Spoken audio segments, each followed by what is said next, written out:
everybody. I'm Lawrence Presman. We got a great show lined up today. It's college football, and we're going to be discussing a lot of it. Marco D'Angelo is joining us right off the bat. He's going to be looking at UTEP at Nebraska. Nebraska's a big favorite of minus 27.5. I wonder how we bet this game. We're going to find that out. Notre Dame and Texas A&M. -3 for Texas A&M. We'll find out how to bet that game for Marco as well. Teddy Covers, by the way, is my co-host. He's looking at me right now like, get on with it, Prez. There it is. There he is. Get on with it, Prez. Well, Ralph Michaels, Teddy. Ralph Michaels is coming on. He's going to look at the Penn State prop and a chart and a whole bunch of other stuff. And we're going to end the show with Dave Mason from Bet Online. Theodore, my brother, what is your big game breakdown, and how pumped are you that we are literally at the cusp of a whole ton of pigskin? So my big game breakdown, we'll talk NFL opening night, Kansas City and Baltimore. I'll break that down. That is a client play you'll get right here for free on WagerTalk Today. How pumped am I? Look, for me, football season starts with the Hall of Fame game. So I'm already excited. I'm not getting more excited because tonight there's a couple of more games. That being said, it's here, you know? I mean, all the prep, all the thought, okay, I can't wait for football season to get here. Well, guess what? It's here. It's now. Let's get you ready for it. That is the case. We got a big slate of games going tonight. I have one bet for my clients going. It's my first CFB total of the season. Marco D'Angelo, let's go, brother. So Marco, I know you get your hair cut a lot, and I went and got mine cut yesterday. And I was sitting in the chair, and I had some dirty thoughts. And I was trying to figure out whether it would be a better business idea to have hair cutting in a strip joint or topless hair cutting. So I'm curious what your thoughts are there. It's been there, done that. You're late to the party, Prez. There's been several variations of that around the country with other businesses as well. Vegas, we had a drive-through coffee place where the baristas wore lingerie, and they would, ask you one pump or two on your hazelnut latte. And, that just, it was fun, but you're late to the party. And I don't think any of them have been successful. Okay, let's get into it, man. UTEP at Nebraska. Nebraska minus 27.5.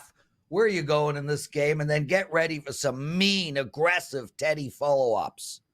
Oh, I can't wait for Teddy follow-ups. And this one, guys, generally I'm not a big chalk eater, but this is one time where I am going to drink the Kool-Aid of the Nebraska Cornhuskers. This is a team that I think they got it right heading into this season.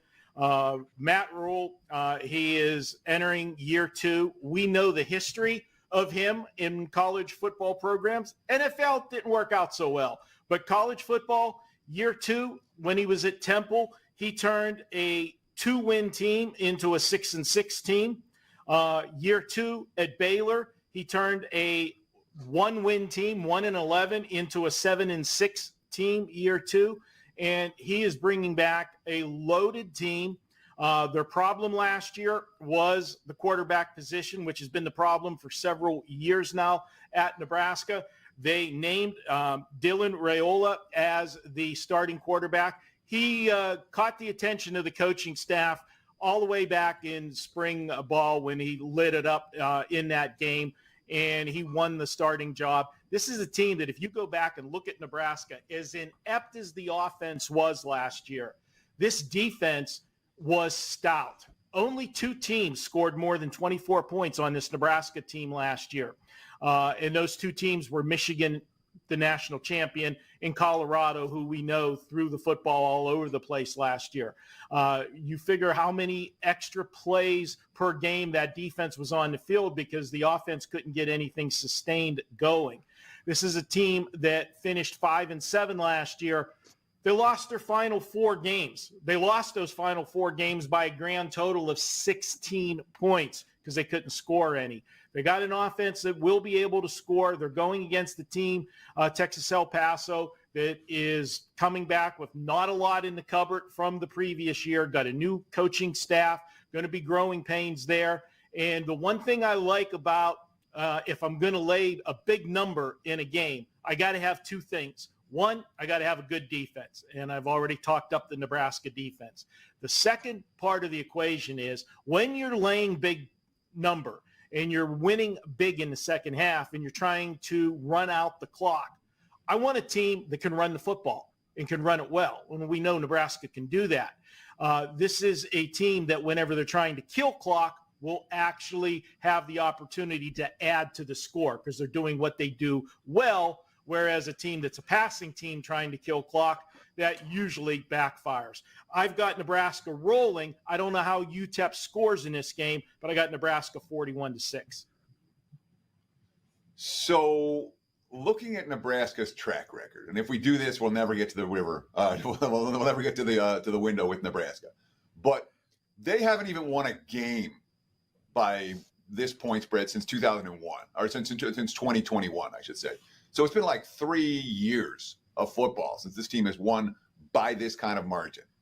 I understand we want to be proactive rather than reactive, but on a confidence level, haven't we heard this about Nebraska? Oh, this is the year. Oh, yeah, we can lay with them here. And yet, here they are laying a point spread where they haven't won a game by this margin. Shouldn't we watch them win one before we start betting them? Yeah, so I'm going to jump in here, Marco. Yesterday I mentioned the Carolina Panthers and what they did last year and whether we should look at that. Teddy bitched me out. You are looking at last year's records to make an assessment for this coming year? And yet the very next day, he does the exact same thing. Marco, go ahead. So there's all kinds of nuance difference. Your discussion of Carolina and my discussion of Nebraska. The nuance. All kinds of nuance difference there. And your analysis of but it's also a very different scenario because we're talking about laying 4 touchdowns here. Marco, your response, please. My response is actually I am going to agree with Prez about it. This is a team that from year to year in college football, especially now with the new landscape, what happened in the past I'm not looking at. This is only the second year for Matt Rule. We know the success he has. And given what you just said about them, if he's got a lead, he is not taking his foot off the gas. He wants to instill confidence in this team and get those offensive numbers up. And Teddy, I know that this is going to be a bold statement. I really do believe, looking at their schedule and looking at this roster for Nebraska, that they have a legitimate shot when they head to Ohio State on the last weekend in October, that they could be undefeated heading into that game. That's how much I like this team. And this is pure and simple. The opening week of the season, this is a $1.6 million beatdown for Texas El Paso. They're here for the paycheck. That's all it is. And there's nothing wrong with that. Marco D'Angelo joining us, everyone. Exclusive handicapper at WagerTalk.com. Also the co-founder of that incredible company. At 10-year anniversary last week, Marco. You and I have been partners for 10 years. You must be 20 years richer. I'm sure that most people would have bet the under on anybody surviving 10 years in anything with you, Prez. So real quick. I love you, buddy. I love you too. Guys, hit that like button, please. Do us a favor. Only 23% of you have hit that like button. It makes no sense to me. But real quick, Teddy, I don't know if you know this story, but Marco and I decided to start Wager Talk. Marco's like, I'm going to go get Brian Leonard. He's going to be like the first handicapper again. He calls Brian on the phone. He's like, Bri, I've started a new company with a Canadian guy. We want you to join. Yeah, you told the story. Yeah. Probably was like, Many times. anybody but Prez. Yeah. Marco. What's the Canadian. population of Canada? 33 million or something, give or take. I don't know anymore. At the time, probably 33 million. Anyway, less than California. Texas A&M playing Notre Dame, and we've seen a lot of money come in on Texas A&M all throughout the summer. They were a pick 'em at one point. They're now -3. The Westgate, we had Art DeCesar up yesterday. The Westgate is holding firm at 2.5. And they do feel like there will be money coming in on Notre Dame late. Where are you going in this game? I agree that there will be money show on Notre Dame late because Notre Dame is one of those, and I know it drives Teddy crazy when I say it, one of those public teams in the market that people like to bet, but they do. And if you can get Notre Dame as an underdog, a lot of people will blindly bet Notre Dame. But I'm looking at this one, Texas A&M. We talk about teams in college football that have had problems offensively, defensively, whatever, can't seem to find the right mix. The problem for Texas A&M has been they've had problems deciding on a head coach that can get the job done.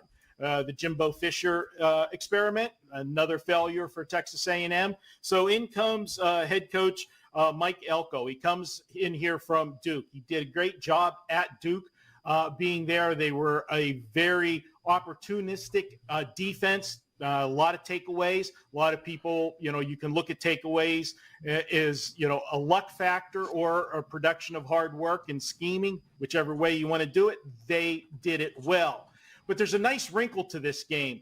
Notre Dame's new quarterback is Riley Leonard. Not to be confused with Brian Leonard, thank God, but Riley Leonard is the quarterback for Notre Dame. Ironically, he was Mike Elko's quarterback at Duke. So if you are a defensive-minded coach and you're going against your former quarterback, I think he's going to have a leg up on the defensive schemes of what to take away, the strengths and weaknesses of the quarterback for Notre Dame. I like this Texas A&M team. They bring back a lot in production. They're ranked 38th overall in returning production.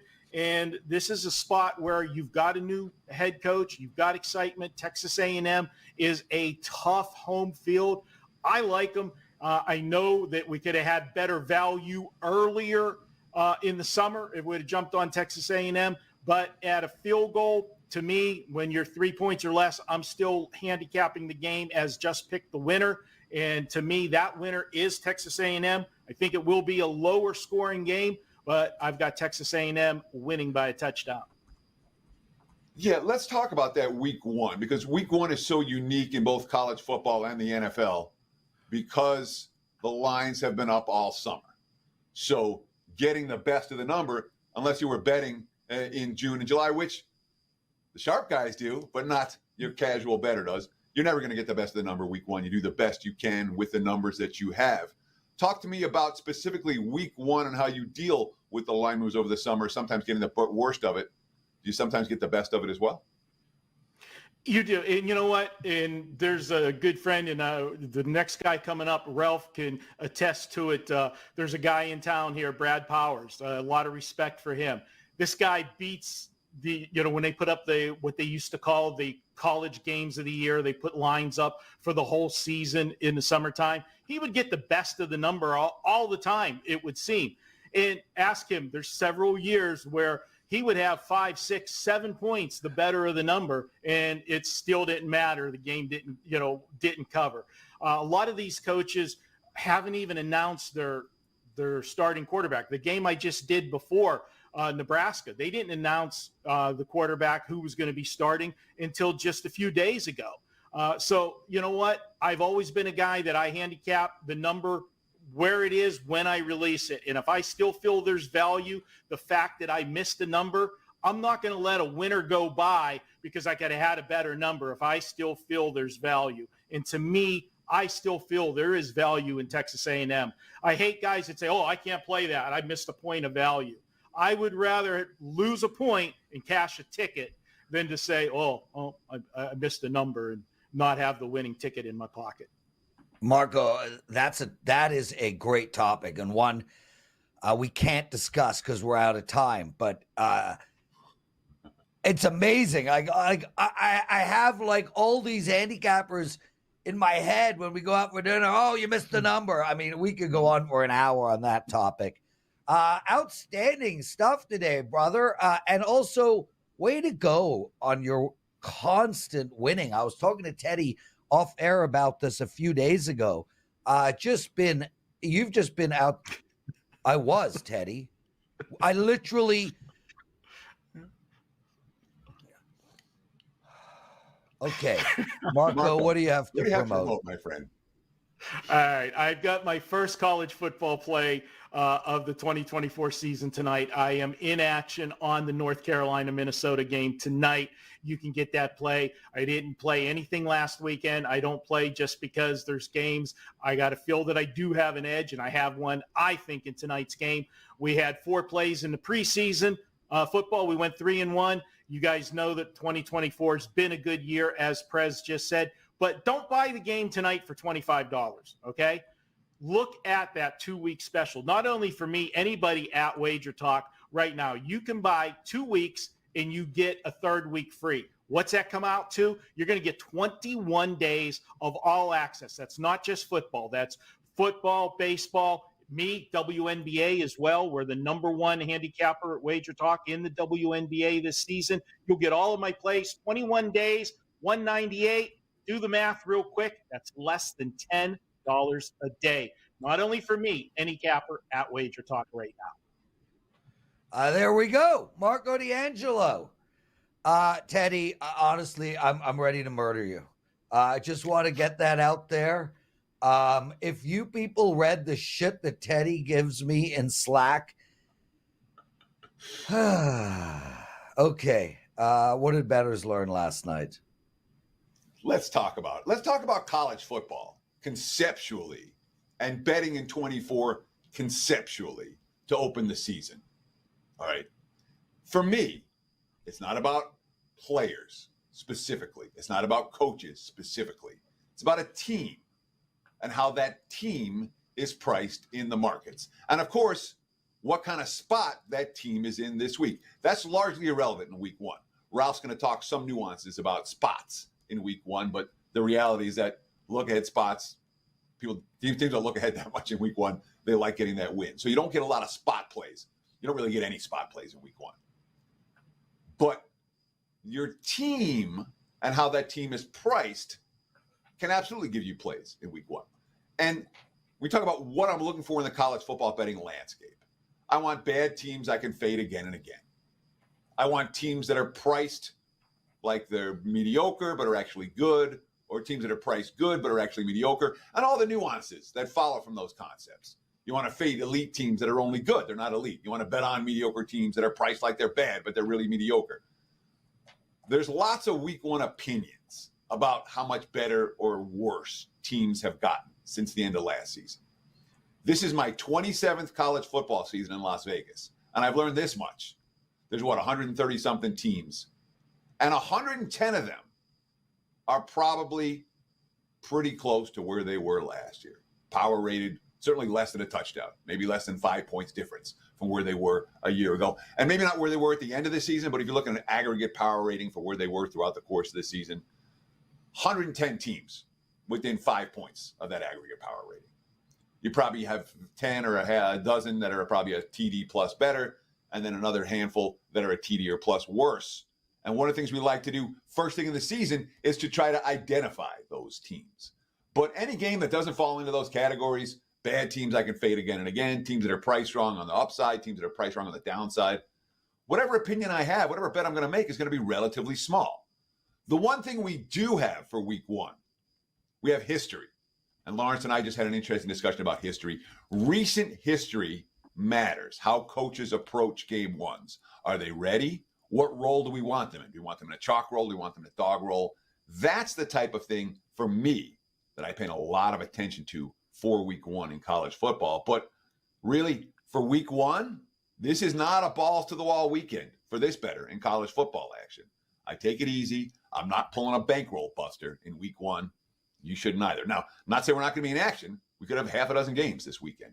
But this is not a pepper the board kind of weekend, especially if you haven't been making bets all summer.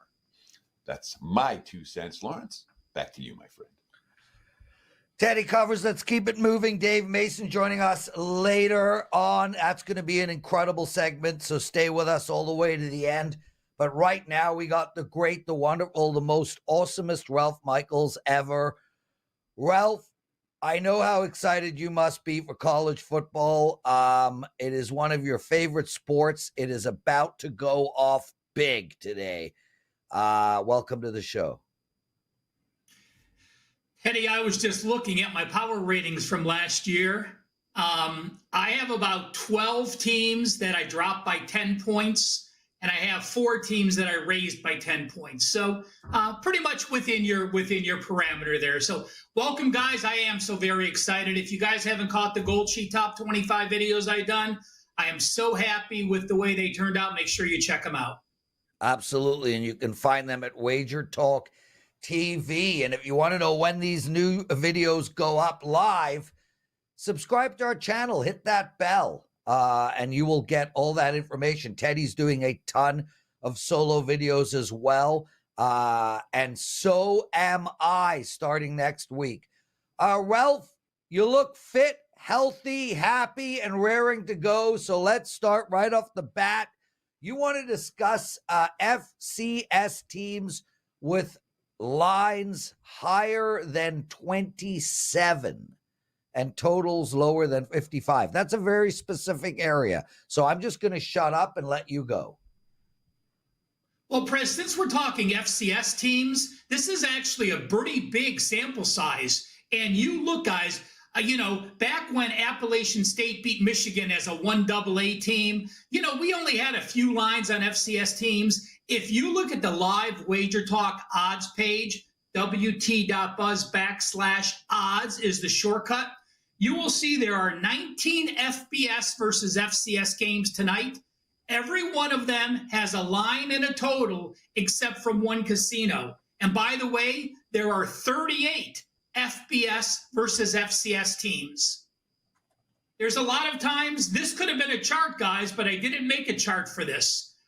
When you look at a team that is laying 27 points or more with a relatively low total, a total of 55 or less, the thought process would be, if that team's going to score enough points to get close to covering, the game is likely to go over. So how about this, Prez and Teddy? I don't think I've ever talked an FCS angle here on this show or any college football show, but someone reached out to me and said, hey, is there any relative FCS data? I went back to 2009. And if you have an FBS team that's a favorite of 27 points or more with a total of 55 or less, those teams, get ready, write this down, guys, 134 overs and 63 unders. That is 68% to the over. And does it make sense? Yes. Teddy talked about how you have game one and you want to win. You're impressing your home fans. If you're playing an FCS team, you are likely to be at home. You are a huge favorite of 4 touchdowns or more. The total is relatively low. And when I looked at a team that also has a road dog game on deck, those teams have gone over the total 76.1%. So if you're an FCS versus FBS fan, take a look at those 59 games this week. There are about a dozen of them where a team is a favorite of 4 touchdowns or more with a low total. The one that sticks out to me that I would like to share with you is actually Iowa State against North Dakota. The total is 51.5. North Dakota only returns 3 starters on defense. The Fighting Hawks put up 18 points, and their game totaled 60 points against Boise last year. They put up 17 points at Nebraska 2 years ago. The points totaled 55. I like Becht as a young quarterback. He really progressed through the year. Iowa State returns all 11 starters. And when Matt Campbell is a favorite of 7 or more with a total of 61 or less since 2019. He has gone 13-6 over under 68.4%. So the situation says play on the over with an FCS foe, 27 points or more and a low total. My specific best bet for the show on Saturday, Iowa State and North Dakota over 51.5. Now, it's definitely worth noting you're not going to be able to parlay these. It's not about playing the favorite with the over. What Ralph is saying, and of course, that'd be correlated when you have a total of 27 or a point spread of 27 or higher and a total of 55 or lower. Books are not going to let you put those two together. That being said, what Ralph is saying very clearly is look at the high point spread, low total games, FCS versus FBS, and take a look at those overs, which have cashed at an extraordinary clip dating back to 2009. Strong info, Ralph. Absolutely. Let's talk about Penn State. And this has been a popular team. One more. Yes. One more point. My apologies. Just FYI, of those games, 99 ATS wins, 96 ATS losses. So it's only 50.8% for those FBS teams. So we don't even want to put a parlay thought correlation in there, even though you can't do it. Well, you'd love to because you got 70% over. So you can create a parlay that with anything you can, in theory. So if you have a, but in this instance, you're not going to get more, any higher expectation from playing favorite versus dog in that one.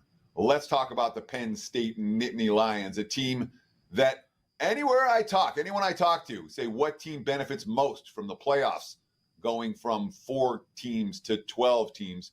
Penn State is the one team everybody's talking about them as being the team that's going to benefit the most from this. Agree or disagree? I agree. This has been my largest futures bet I've had. I've actually bet this twice, and I'm thinking about betting it again. I have never bet a future bet this high. And I think the markets just don't know how to respond with the 12 teams. And you look, with the SEC and the Big Ten, there is no way 3 Big Ten teams aren't making it. There is no way at least 3 or 4 SEC teams aren't making the 12-game playoff. You look at Penn State's schedule. Yes, they have semi-tough game opening at West Virginia, but the only other game that they are going to be less than a favorite of a touchdown is when they host Ohio State. They're a 2-point dog currently. So if they lose one game, they're in the playoffs. If they happen to lose at West Virginia as a 9-point favorite or at USC as a touchdown favorite with 2 losses, they are still going to make the playoffs. This team is loaded. I love the coaching change.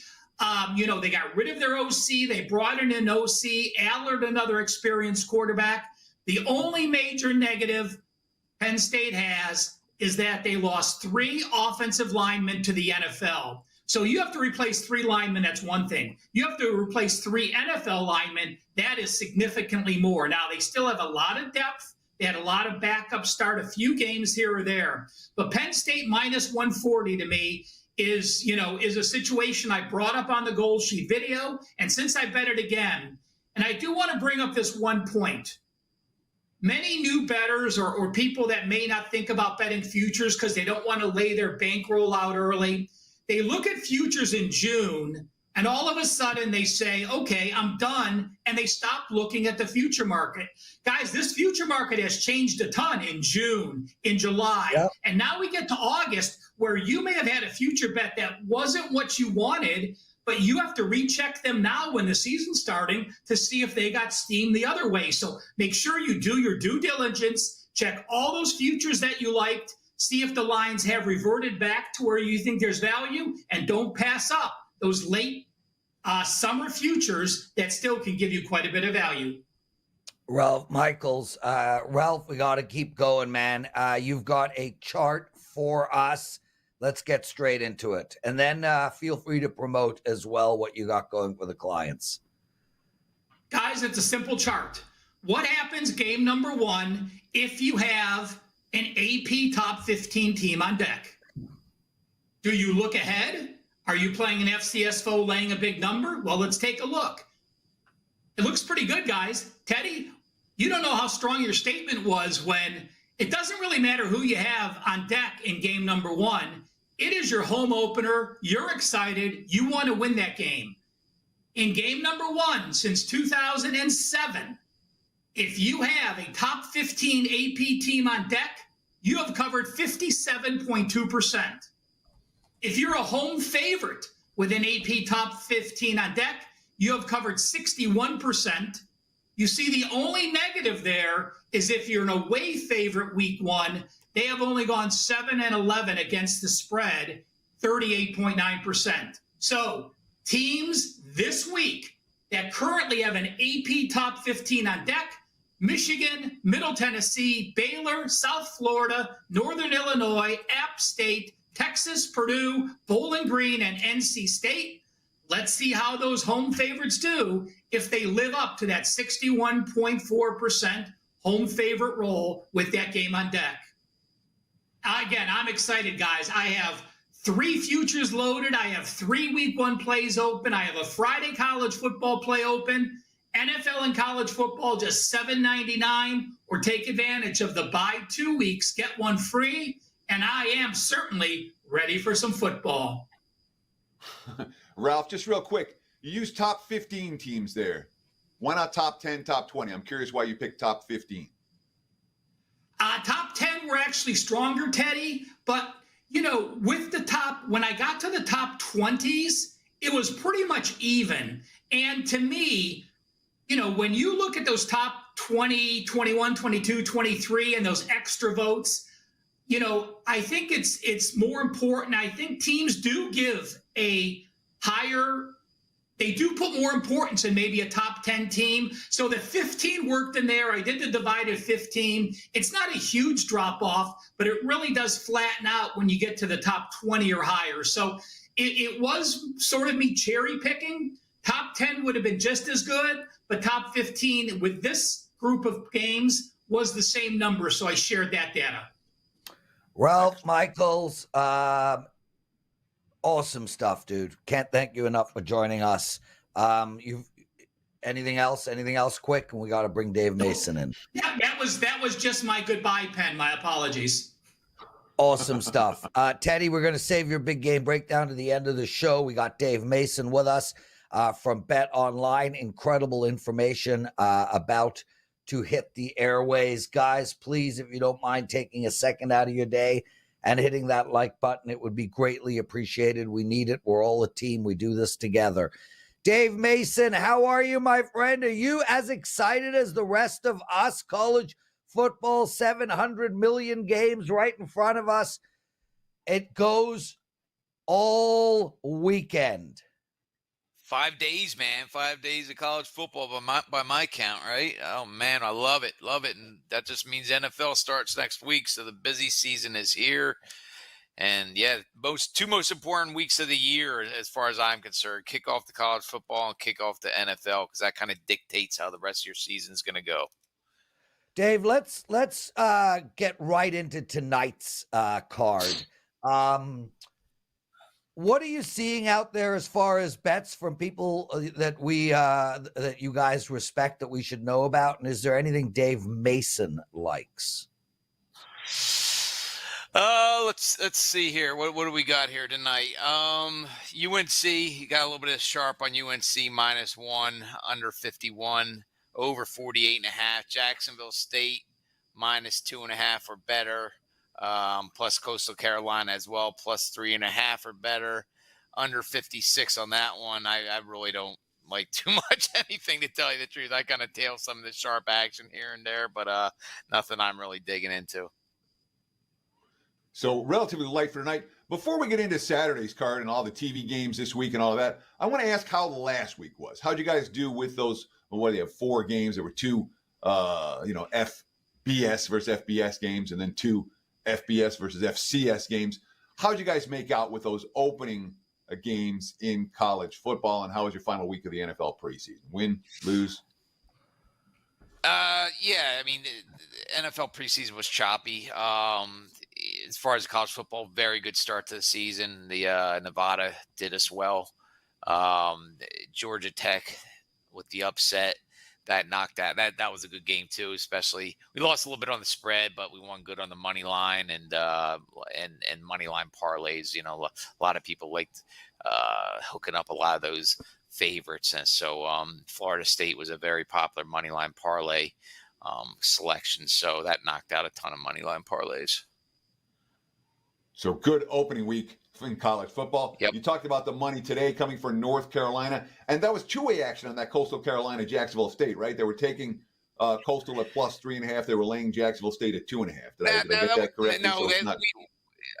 No, without kind of sharp stuff. As far as who we need North. As of now, I mean, there's still so much action to come in. I mean, most of the action comes in late, but as of now, from the public standpoint, we need UNC and we need Coastal Carolina. So this is the sharp stuff with some UNC -1, under 51, over 48.5. Then Jacksonville State -2.5 or better, plus Coastal Carolina +3.5 or better, and under 56. So you said most of the action comes in late. How much more action, because these games have been up all summer. Have you taken half the action you expect to take on these games? A quarter, a third? Are we really, it's like the last 2 hours before kickoff and that's where everything comes in? Even with games that have been sitting all summer?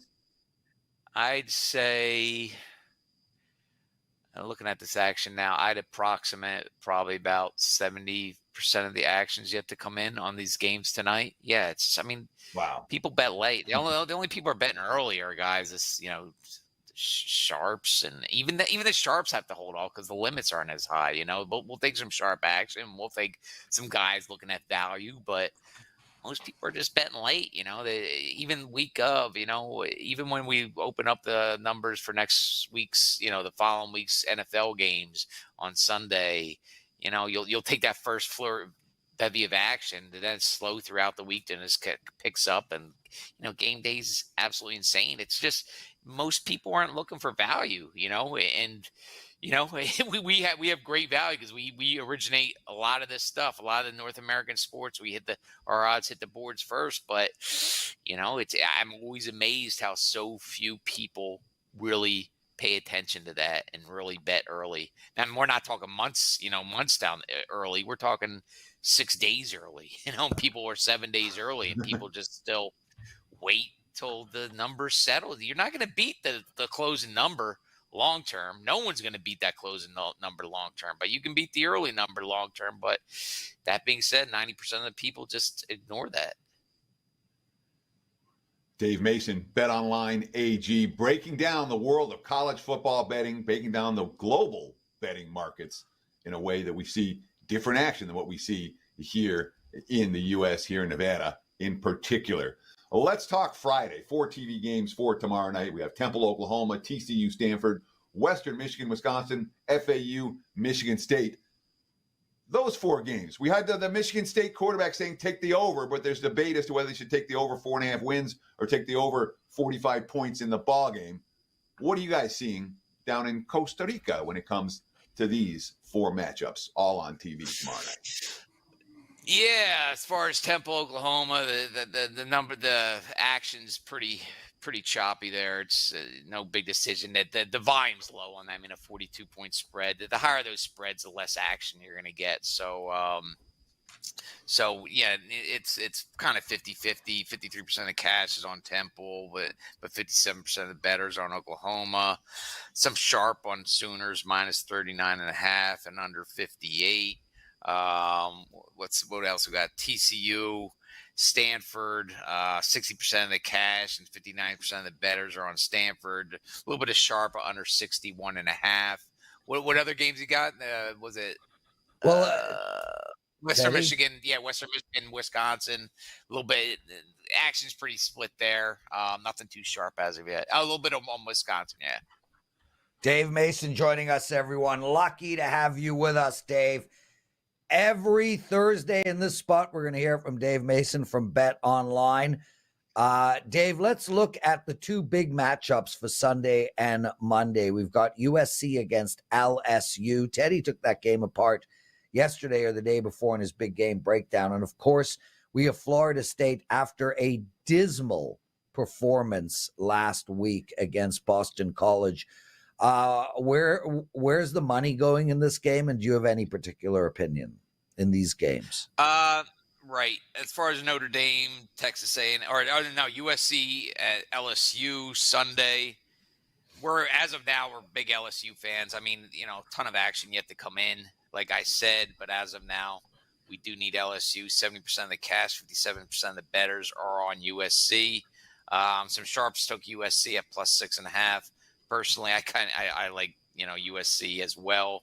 Not by a ton, but I think that 4.5 is just too late. Like I said, you get that +6.5, you're happy. Now +4.5, not so much. BC FSU Monday Night Football, 59% of the cash, 53% of the bettors on BC. Nothing sharp as of yet, so not a lot of action on. There's so many. A lot of people just place the bets on tonight's games. They win. They bet tomorrow night's games or tomorrow's games, and so on and so forth. It's kind of rolling it over. So there is some action, but not a ton yet on the Monday night game. Dave, I want to ask you this, and I don't even know if you have an answer for me, but I want to ask it anyway. When we see the concept of the fade the public in the NFL, sometimes that'll work. You can find these single event TV games and the public's all on this game. You bet the other side. That's a reasonable analysis. Does fading the public work in college football? Have you seen it work over the years, or is it really not just a complete non-factor? I don't think so. I mean, I have no stats. I'm just going on memory and everything. We lose. Yeah. Sometimes I tweet out splits, and people are like, "Oh, that shows me what side I'm betting." House never loses. I'm like, yeah, right. We lose a ton. It's just when we win a little bit more, or when we lose a little bit less because of the juice. At the end of the day, it's about getting the best number. I mean, it's just if you're not getting the best number, you're not going to win long term. Again, that key word there, long term. So I would never just blindly fade the public. I don't care what the sport is. You still got to get that best number, and or else you're not beating anything. Yeah, Teddy, that's such a great question too. We should actually remember to ask Art that question. I think you and I and a lot of the handicappers that come on here do pay attention to where the public is betting in NFL specifically. But you're right. Yep. We don't really talk about that on a college football level. And it would be interesting to delve into that deeper. Yeah, great question, Teddy. I just wanted to interrupt to give you some patting, if you will. Dave, anything on the U.S. Open? I know Teddy doesn't give a shit, but it is a highly bet sport. Actually, volume-wise, one of the most bet sports on the planet. And clearly we have a major going on right now. Yeah, I mean, I'm kind of with Teddy there. I don't pay much attention to it. U.S. Open, too, it's like always one of those things. I mean, the other majors are like kind of during the slow season, right? When we feature. Yeah. But like U.S. Open hits like at kickoff, and it's like, I'll be turning on ESPN like at night. I'm like, oh, yeah, that's right. The U.S. Open's on now. I don't pay any attention to it at all. The action is good, but, it won't be as good as it is on the other the other majors, just because the other Grand Slams, because they're during slow season when they're, there's not as much to bet on. So, I'm looking at the action here. Action seems good, but all eyes are on the football right now, including mine. I'm not the biggest tennis guy as it is, man. So admittedly, if you're looking for me to give you any kind of interesting takes on tennis, you got the wrong guy. Yeah, take the under on Dave Mason's tennis breakdowns. Yeah, right. That being said, before we let you go, if you look on the screen, you see that the picture that we have of you on the screen is a picture of Trump and Kamala. Talk about the odds. All right. What have we seen in terms of odds movements over the last week or two? Yeah, it's been stagnant, Teddy. We're still at Kamala Harris minus 120. Take back there on Trump is even money, so it hasn't moved that much. I mean, we're taking a lot more action on Harris. I'd say since the DNC, probably last I looked, about 80% of the cash that came in was on Harris, and And I haven't run that report in a few days, but just from an eye check here and just seeing bets come in and everything, it's got to be right there, plus or minus 5% either way. So yeah, as of we still need Trump from a rooting standpoint. Yeah. It's definitely an interesting market, and there's definitely so much cash in. We haven't taken any really big bets in the last few days either. It's kind of been stagnant at minus 120, plus 100. So, but the action's coming in, just not those big 5-figure bets at the last few days. Dave, I can't thank you enough for taking time out of your day to join us for doing this. It's so appreciative. What do you have to promote? Yeah, betonline.ag. Come on over for the football season. I think I mentioned last week, but we have a $300,000 survivor contest. We're definitely going to get over that $300,000. So once we get over $300,000, there's no rake. So we just keep adding on. I think last year it was $421,000. We also have a $200,000 handicapping contest. That's free to enter. You just have to send some action our way for pride to qualify for the prizes. And of course, like I mentioned earlier, we originate a lot of this North American, a lot of the football odds. Our odds hit the screen first. High limits, rebet. We take sharp action, public action, everybody in between. Come on over to betonline.ag. Boom! That was a freaking Steve Merrill mic drop. Well done, Dave Mason. Yeah. Well yes, done. Okay, my friend, we'll see you next Thursday, same time. Thanks for joining us. Teddy Lawrence. Guys. Thanks a lot. Thank you, Dave. Teddy Lawrence Brown logs in. He's in Saudi Arabia. He says we are the best damn wager show on the planet, and he's looking forward to buying your package and my package. And I want to shout you out, Lawrence Brown. Thank you for that. Kind words. Really appreciate it. What the hell were your parents thinking, bro? Can you get in your head the insanity of a parent naming their child Lawrence? Of all the names in the entire world, I just, it's shocking to me that any human being on the planet would name their kid Lawrence. What a piece of crap first name. Sorry, brother. Teddy covers. We do have time for your big game breakdown, so go. So we talk about bet on coaches for week 1 of the NFL season, and there's one name that stands out to me. What's his name? John Harbaugh. That's what his name is. The results don't lie. All right. The Ravens covered minus 9.5 versus a playoff-bound Houston team in week 1 last year. They beat the Jets by 15 in 2022. In fact, dating back to 2016, Baltimore, 7-1 straight up, 7-1 against the spread in week 1. And all 7 teams they beat were held to 10 points or less. 6 of those 7 wins came by 15 points or more. Blowouts. It's worth talking about the only loss during that span. That was in 2021, I should say, on Monday Night Football in the very first night with fans at Allegiant Stadium in Las Vegas after the pandemic. And Baltimore led that game twice in the fourth quarter by a touchdown, and they fumbled the ball away in overtime. My point is, no shame in that. They were prepared. Everybody was prepared for that game as they've been for all the other openers in the recent John Harbaugh era. It's worth noting Harbaugh was an underdog as well, excluding the resting starters in the regular season finale games. Harbaugh catching points 3-0 against the spread last year, including outright upsets at San Fran and at Cincinnati. I've got him at 17-4 against the spread as an underdog or pick'em since 2018. That's a strong track record for a coach and a team in spots like this one.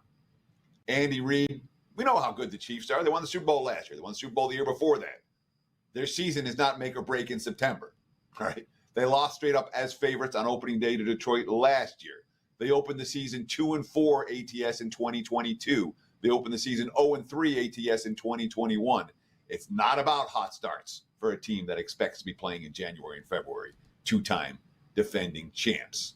And this has been a hotly contested series. It's 5-5 straight up the last 10 meetings, and the underdog has been the way to bet these. 5-0 against the spread the last 5 tried.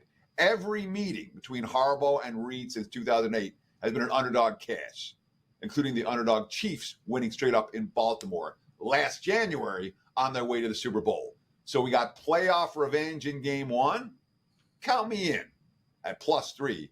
I'm interested in the Baltimore side in this one. In fact, I'm so interested, I bet it, and I advise my clients to do the same client play for you right here. Baltimore plus the points in Kansas City on opening night. There's your big game breakdown. Back to you, Mr. Prez. Teddy, where do you think that line will end up? There are 2.5s on the board currently. Do you feel like if you're going to take Baltimore, you need to do it right now? Not right now, this minute. I would expect this line to close right where it is, 2.75. There will be 2.5s. There will be 3s. Someone might take all the 3s out. I don't think you're going to get a lot better than the +3 -120 you can find right now. If you like Baltimore, I'd bet that sooner rather than later. Guys, I want to point out a couple of quick things. We'll start with Teddy. Teddy just gave you a client play. That's a play he's selling at WagerTalk Baltimore plus the 3. Teddy's September of NFL betting is as good as it gets in any sport from any handicapper anywhere on the planet. Although he annoys me on a regular basis, like daily, if I were to purchase any, we have that buy 2 weeks, get the third week free, or if I'm to purchase anybody's single month of NFL betting, it would be Teddy's NFL in the month of September. So take that play very seriously. Next, Tony Mejia. He's the $2 handicapper over at Sports Memo. I forgot to mention it. He's got a 5% college football bet going, and he is on a 10-3 run right now. You can get that play over at Sports Memo for only $2. And guys, I've had a dreadful 3 months of baseball betting. I'm going to have a monster run, especially in football. I've got a college football total up tonight. I was profitable last year in my college football totals. I absolutely love this play. Head over to WagerTalk and grab that. Theodore, my brother, tomorrow we've got Andy Lang, we've got Brian Power, and Gianni the Greek joining us. Will be an awesome show. Take us home. Sure, today was an awesome show as well. Thank you so much for taking time out of your busy day to hang out with us. Please give us a like, give us a follow, and we appreciate all the comments that's been the YouTube channel below. Enjoy the games. Enjoy the opening night of college football season. Well, we had it already. You know what I mean. We'll be back again tomorrow. Same time, same channel. Cheers.